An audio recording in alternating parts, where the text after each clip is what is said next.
कृपा करो निज चरण निवासा तुम विज्ञाना प्रेम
তার স্মৃতিতে জানাই পরমপিতা রাঙার আকুল চরণে এবং তৎসহ এই বাড়ির মঙ্গল প্রার্থনা করি। ঠাকুরের কাছে তারা ভালো থাকুক, সুস্থ থাকুক, এই প্রার্থনা ঠাকুরের কাছে। আমরা ঠাকুরকে গ্রহণ করেছি, ঠাকুরকে গ্রহণ করেছি, সৎনাম পেয়েছি। সৎনামের মাধ্যমে আমরা সেই ঈশ্বর লাভের যে পথ ঠাকুর আমাদেরকে বলেছেন ইষ্টভীতির মধ্যে দিয়ে। ইষ্টভীতি কি জিনিস আগে একটু জানতে হবে। অনেকে বলে তাই তো ঠাকুরকে টাকা দিব, ঠাকুরকে পয়সা দেবো, এরকম ভাব। আমার সকালে আজকে ইষ্টভীতির ডেট লেগেছে, আজ আমার ইষ্টভীতির 30 দিন পুজো গেছিল। আমি বউকে বলছি, ওকে ছেলেকে বলো তো উঠুক। আমার সকাল হয় 4:45 রাত আমার 11টায় শেষ হয়, 11টায় আমি ঘুমাতে যাই, কিন্তু 4টায় আমি উঠি। তো বলছি যে ইষ্টভীতি পাঠাতে হবে। আগু পাকু লেগে থাকে যেদিন ইষ্টভীতির ডেট পুজো যায়। 1 সেকেন্ড দেরি করে আমার শরীর জ্বালা করে শরীরের মধ্যে। ইষ্টভীতি কি জিনিস আগে জানতে হবে। ইষ্টভীতি করেছিল দ্রৌপদী। যখন শিশুপালকে বধ করলেন কৃষ্ণ, শিশুপাল কৃষ্ণের পিসতুত ভাই ছিল, নিয়ে কৃষ্ণকে কথা দিয়ে ও অপমান করতো, গাল দিত। ওর মা খুব বুঝাতো কিন্তু শুনতো না। তো কৃষ্ণ বললেন 100 ক্ষমা আছে, 100 যেদিন পূজা হবে সেদিন আর নিস্তার নেই।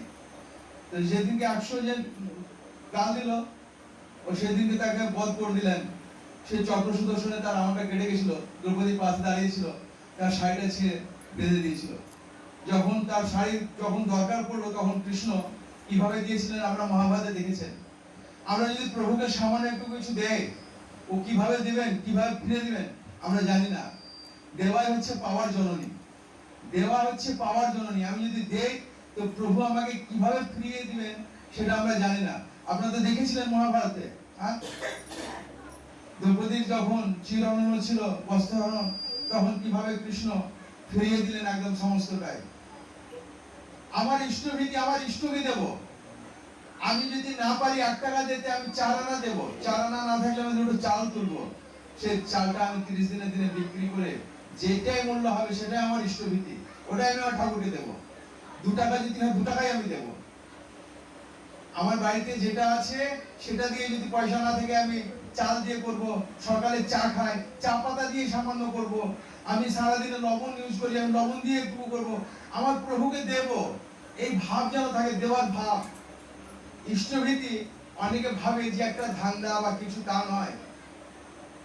এই ইষ্টভীতির মধ্যে কত গ্রহ যে তিনি গ্রহণ করেন প্রভু আমরা জানি না। তিনি বহু গ্রহ তিনি গ্রহণ করেন, তাই ইষ্টভীতি করতে হয়। ইষ্টভীতি হচ্ছে পঞ্চমহাযজ্ঞ। নিকুঞ্জলা যজ্ঞের কথা বলেছেন ঠাকুর। আর এই সৎসঙ্গ দিলে সৎসঙ্গে বলতে হয়। তারপরে সৎসঙ্গ, ঠাকুর সৎসঙ্গ সম্বন্ধে বলছেন, ঠাকুরের বইপত্রগুলো পড়া লাগে। ঠাকুর বলছেন একবার ননিদাকে একবার ঠাকুর বলছেন সৎসঙ্গ পুরন্দাতে হচ্ছে, খুব বিশাল সৎসঙ্গ। সেখানে সবাই ঠাকুর বাড়ি থেকে যত লোক আছে সব চলে গেছে সৎসঙ্গে, সবাই সৎসঙ্গে চলে গেছে। সৎসঙ্গে গেছে, সৎসঙ্গ শেষে ননিদা সবার আগে এসছে ঠাকুর বাংলাতে। ঠাকুর শুধু পাঁচালি করছেন, ঠাকুর শুধু পাঁচালি করে যাচ্ছেন। যখন ননিদাকে দেখেছেন তো বলছেন, ননি সৎসঙ্গ কেমন হলো রে? দারুণ ঠাকুর, দারুণ সৎসঙ্গ। কিরকম? আর বলিয়েন না, যেমন প্রার্থনা তেমনি গান, আর তারপর যা তোহর কীর্তন, জয় রাধাটা তো ফাটাফাটি। আর তারপর ঠাকুর সে কি বলবো, আনন্দ বাজারের যে ব্যবস্থা, এই ফুলকো লুচি, ছোলার ডাল, আলুর দম, আর সে এক একটা করে রাজভোগ। আমার কাজ কি হলো মনি? সবই তো হলো ঠাকুর আপনারই, সৎসঙ্গ মনি কটা মানুষ দীক্ষা নিল, আমার কাজের জন্য কত টাকা দিল, কোনো ম্যাটেরিয়ালস দিল? না ঠাকুর, তা তো দেয়নি। তাহলে তো আমার কাজ তো কিছু হলো না। মনে তুমি আনন্দ করলে, পেট পুরে খেলে, খুশি খুশি তুমি চলে এলে। ঠাকুরের যে কাজ সেটা মাথায় রাখতে হবে। আজকে আমরা ডিপি ওয়ার্ক করছি, ডিপি ওয়ার্ক আমরা করতে পারলাম না। এই ডিপি ওয়ার্ক বাড়ি বাড়ি মানুষের যে যাজন, একটাও যদি আমরা এখানে আছি যারা আমরা বলি যে আমরা যাজন করি, মানুষকে বলি ডিপি ওয়ার্ক করি, ডিপি ওয়ার্কটা কই? একটাও ডিপি ওয়ার্ক হলো না। পরম পূজ্য শ্রী আচার্যদেব পূজ্য রবীন্দ্র দাদা ডিপি ওয়ার্কের জন্য আমাদেরকে বারবার করে বলছেন, সে ডিপি ওয়ার্ক হচ্ছে না। দীক্ষাপত্র সমীক্ষার কাজ, যে মানুষগুলো দীক্ষা নিয়েছে, দীক্ষা নিয়ে হয়তো হারিয়ে গেছে বা যোগাযোগ নেই। এই যোগাযোগ যদি না থাকে, যে তো হারিয়েছে, আমিও একদিন হারিয়ে যাবো, যদি যোগাযোগ না থাকে। তো এই বিশ্বাসটা রাখতে হবে যে একদিন আমি হারিয়ে যাব। কারণ কি, আর অপরের সঙ্গে যদি না থাকে লিঙ্ক, তাহলে দেখা যাবে কি আমি ঠাকুর থেকে বহু দূর চলে গেলাম। তো দীক্ষা নিয়েছি যারা আমরা, প্রত্যেকের যজন যাজন ইষ্টভীতি, যজন যাজন ইষ্টভীতি, যজন যাজন ইষ্টভীতি, এই কথাগুলো আমরা বলি, কিন্তু কতটুকু যে আমরা যজন করি